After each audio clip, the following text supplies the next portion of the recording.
안녕하세요. 저는 8개월 전에 출산을 해서 예뻐 죽겠는 아들 하나를 키우고 있는 젊은 엄마입니다. 저희 부부는 첫 아이를 꽤나 오래도록 기다려왔습니다. 5년 동안 말입니다. 남편과 처음 결혼할 때만 해도 저희가 아이를 이렇게 기다리게 될 줄은 상상도 못했어요. 둘 다 사지 멀쩡하고 혹여나 싶어서 저나 남편이나 병원 가서 검사도 받아봤었는데 선생님들조차 저희 부부는 몸에 아무런 문제가 없으니 기다리고 노력하다 보면 아이가 언젠가 생길 테니 절대 조급해하지 말라고만 하셨죠. 그러나 저희는 아무리 기다려도 아이가 생기지 않아 결국 시험관 시술까지 알아봤고 시술을 준비하며 몸 관리를 하던 중에 정말 뜬금없게도 아이를 가지게 되었어요. 그렇게 결혼하고 5년 만에 첫 아이를 가지게 되었죠. 임신 사실을 함께 옆에서 듣고 있었던 남편은 두 눈에서 눈물을 짜며 펑펑 울었습니다. 아이를 평소에도 너무나 좋아했던 사람이었고 남의 집 애기만 보면 얼른 우리 애기도 낳자는 말을 입에 달고 살았던 사람인데 그간 아이가 하도 생기질 않아서 저만큼이나 마음고생이 많았었거든요. 그렇게 둘이서 부둥켜 안고 펑펑 울고는 아이가 찾아온 것에 감사해야 하며 오로지 몸조리에만 힘썼습니다. 제가 결혼하고 아이 가지면 직장을 그만두려다가 시기를 놓친 바람에 계속 직장을 다니고 있었는데 임신 사실을 확인하고는 곧장 직장에 사표도 냈고요. 겨우 찾아온 아이를 잃는 일 없도록 온전히 뱃속아기만을 생각하며 먹고 입고 푹 잤습니다. 그 덕에 뱃속아기도 별다른 문제 없이 아주 무럭무럭 자라났고요. 그런데 세상 아무 걱정 없이 찾아와준 아이만을 바라본 채 행복해할 것 같았던 저희 부부에게 다소 걸리적거리는 분이 계셨습니다. 바로 저희 시아버지셨죠. 시아버지는 결혼할 때부터 저와는 마찰이 좀 있으셨어요. 고집이 너무 드세시거든요. 제가 친구를 사귀더라도 자기 주장만 우기고 고집 부리는 사람은 정말 딱 질색이라서 거르고 보거든요. 실제로 학교 다니며 학교 CA 활동을 하러 친구들과 알아서 약속 장소로 찾아가야 한 적이 있었는데 한 친구가 하도 고집을 부리며 딴 길로 가는 게 맞다고 우기는 바람에 온 친구들이 그 친구 따라서 갔다가 잘못된 장소에 도착해서 원래 약속 장소에서 한참이나 지각을 한 적이 있었습니다. 벌점이 깎인 것은 물론이고 핸드폰도 없던 저희한테 걱정했다고 막 화내시는 선생님 모습에 진짜 여기저기 우기고 화내고 고집 부리는 사람 목소리에 된통 진절머리로 느꼈었어요.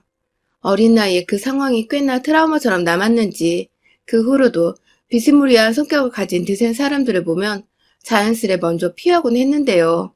아니 근데 결혼하고 나니 저희 시아버지가 딱 그런 사람이더라고요. 평생을 피해온 유형인데 결혼이라는 발목에 잡혀서는 시아버지를 또 한평생 마주보고 살아야 하는 운명이었던 것이죠. 시아버지는 결혼하기 전까지만 해도 그저 말없고 과묵한 사람처럼 보이셨습니다. 사투리를 쓰시는 바람에 어쩌다 가끔 얘기를 하셔도 제가 알아듣지 못하는 까닭에 그냥 웃고 어색하게 넘기느라 애초에 서로 대화가 길게 이어질 수가 없었죠. 그래서 잘 몰랐었는데 결혼을 하고 나니 시아버지는 이제 제가 진짜 가족이라는 생각을 하셨는지 전보다 훨 편한 자세로 절 대하셨어요. 그 과정에서 본인의 성격을 만연히 드러내시고야 말았고요. 어찌나 고집이 세고 아는 것도 없는데 웃기기만 하시는지 자식 부부의 일상에까지 관여를 하며 자기 뜻대로 살길 바라시는데 정말 제가 결혼하고 2달도 안 되어 시아버지께 뵙기를 들어버렸다니까요. 전세로 살고 있던 신혼집이 계약이 만기가 되어 저희 예산에 맞는 새 전셋집을 구했는데 거기 터가 너무 안 좋다면서 애초에 저희가 모은 돈으로는 절대 갈 수도 없는 동네로 이사를 가라며 그렇게 닥달을 하시는 겁니다. 돈이라도 한 푼 쥐어주면서 이사를 가라고 하면 제가 곧말 안 할 텐데요.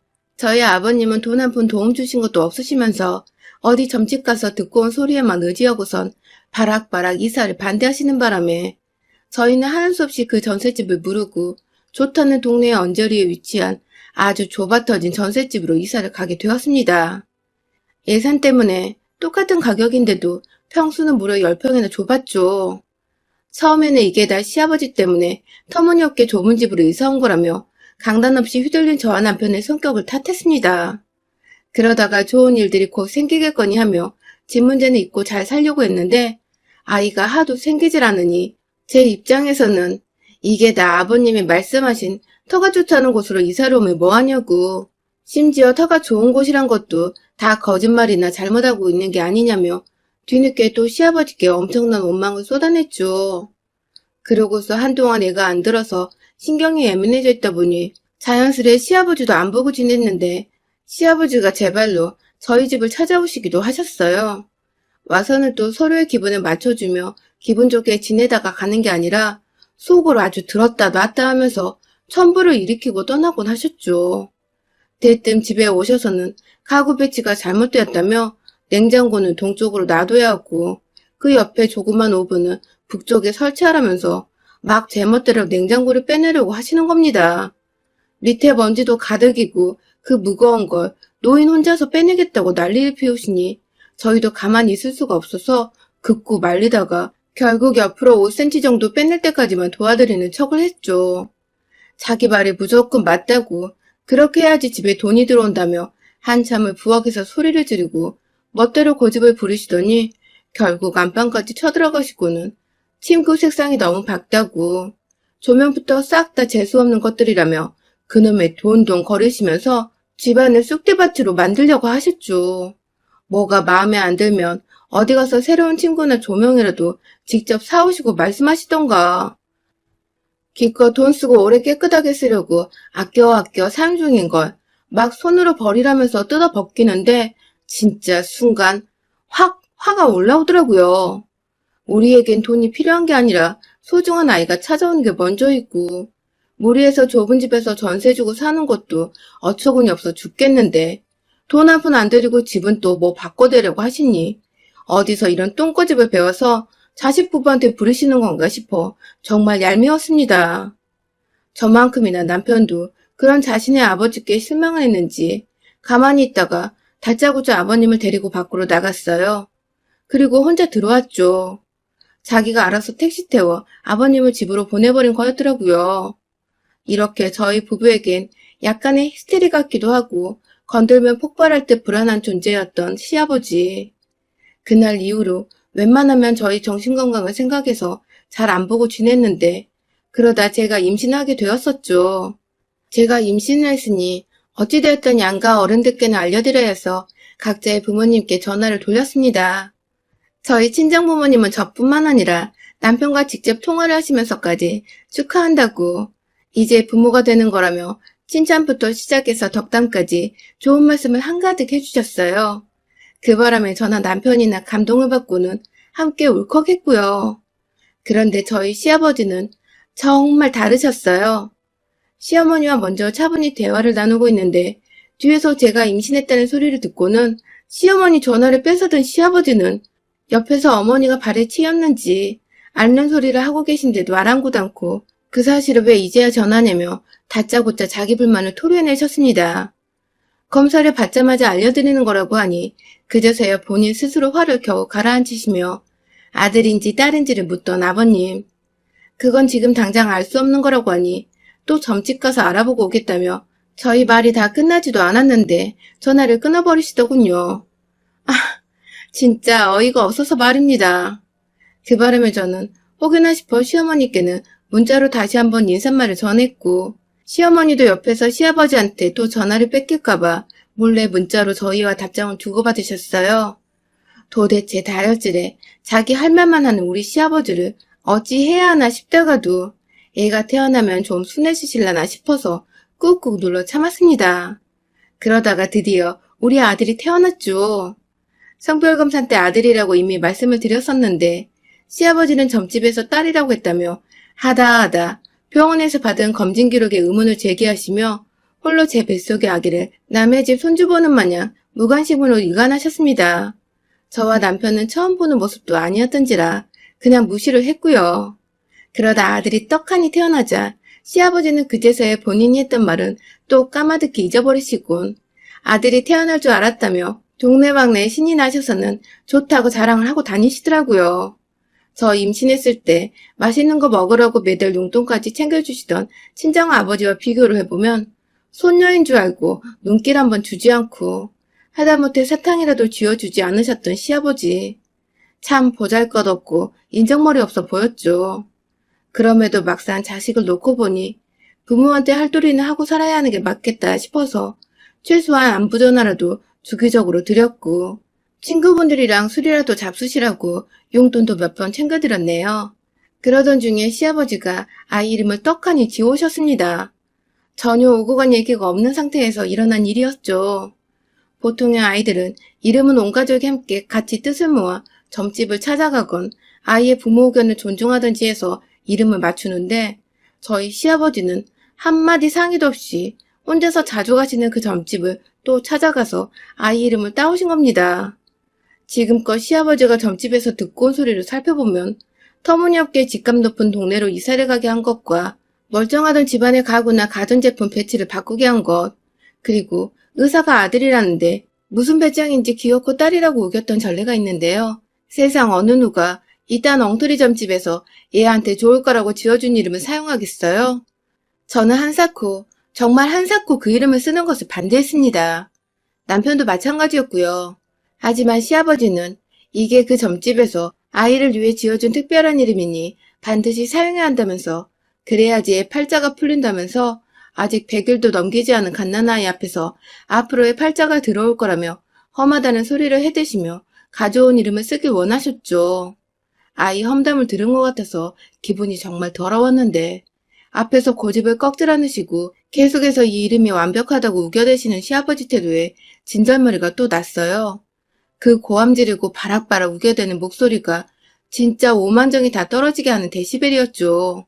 어찌나 말을 곱게 쓰지도 못하는지 군데군데 문장 끝마다 구수한 욕을 집어넣으시는데 아직 말을 알아듣지도 못하는 저희 아들도 그 소리가 듣기 싫었는지 막 울어대더라고요. 그 바람에 겨우 시아버지는 입을 다무시고 한참을 저희 집 소파에 앉아서 저희 부부가 결론을 내기까지 기다리시다가 저녁이 늦어서야 입 밖으로 욕이란 욕은 다 퍼부으시고는 다시는 여기 오나봐라 하시면서 문을 쾅 닫고 집으로 돌아가셨어요.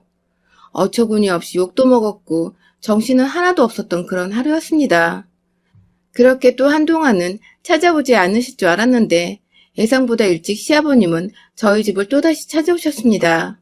손에는 누가 봐도 무당집에서 가져왔을 법한 노랗고 뻘건 한자가 새겨진 봉투 한 장을 들고 들이닥친 시아버지는 이번엔 여러 가지의 이름을 대시며 그 중에 하나를 저희 부부 보고 고르라고 하시더군요.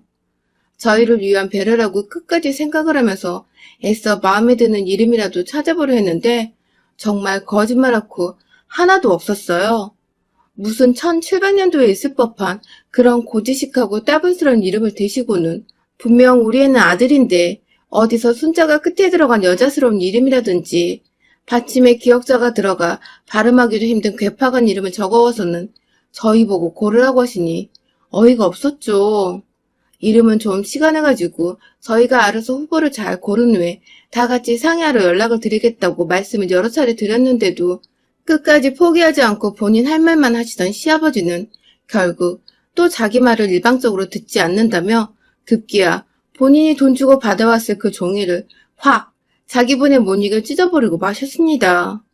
그 과정에 고성은 자연스레 오갔고 겨우 재웠던 아들이 깨면서 집안은 내 울음소리에 늙은이 고집 부리는 소리까지 아주 난장판이 되고야 말았죠.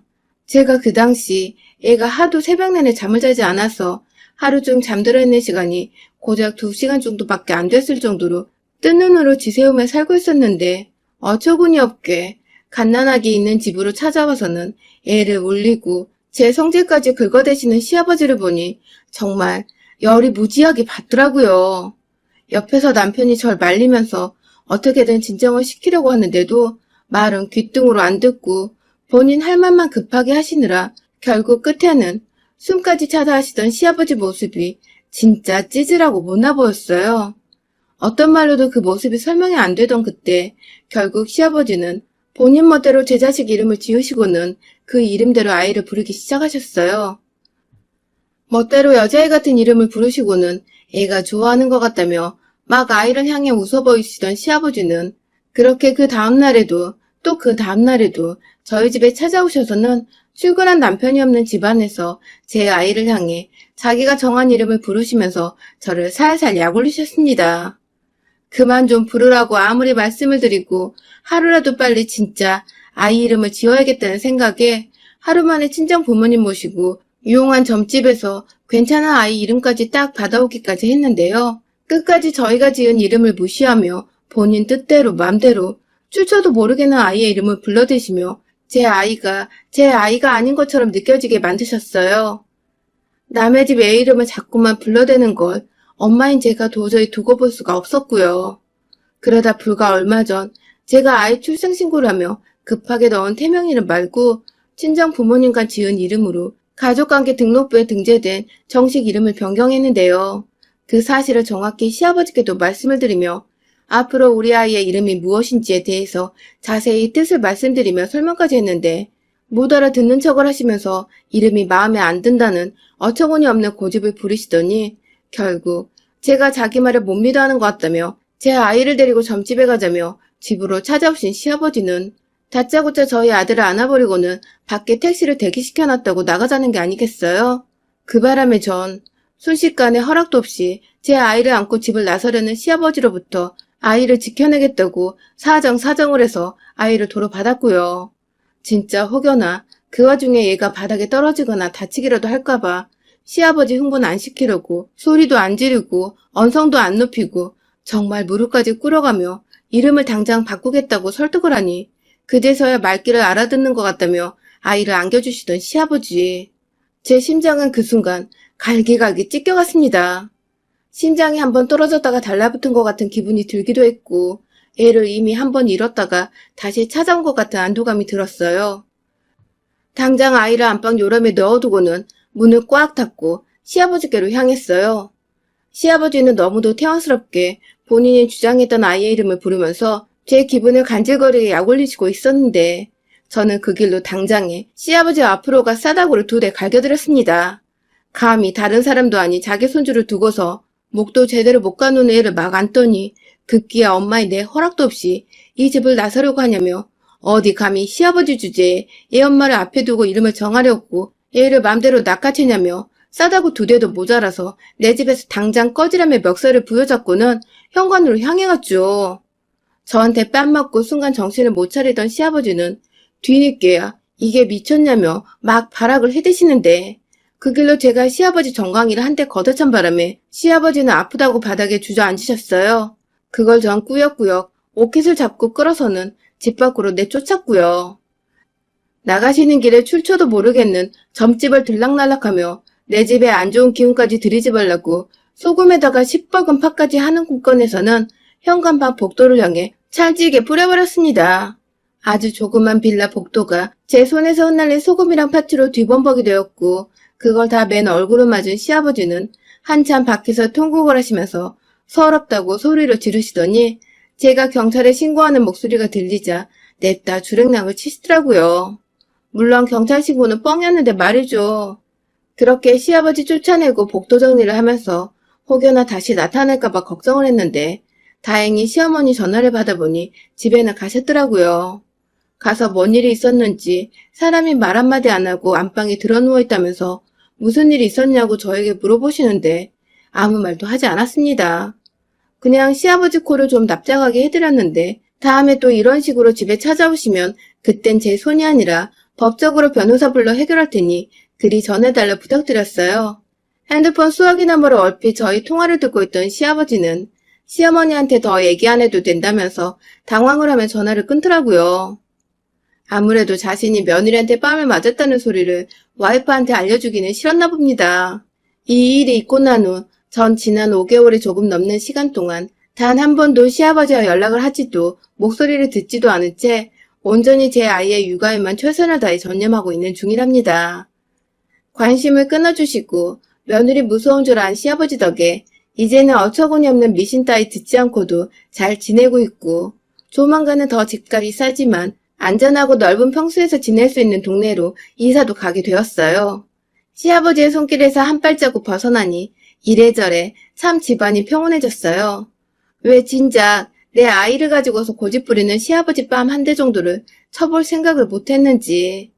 저의 수동적이었던 지난날이 좀 후회스럽긴 하지만 이제라도 그날 제 두 손에 시뻘개졌던 시아버지 볼따구를 생각하니 묵은 때가 싹 벗겨지는 기분입니다. 여러분의 생각은 댓글로 남겨주세요. 오늘도 시청해주셔서 정말 감사합니다.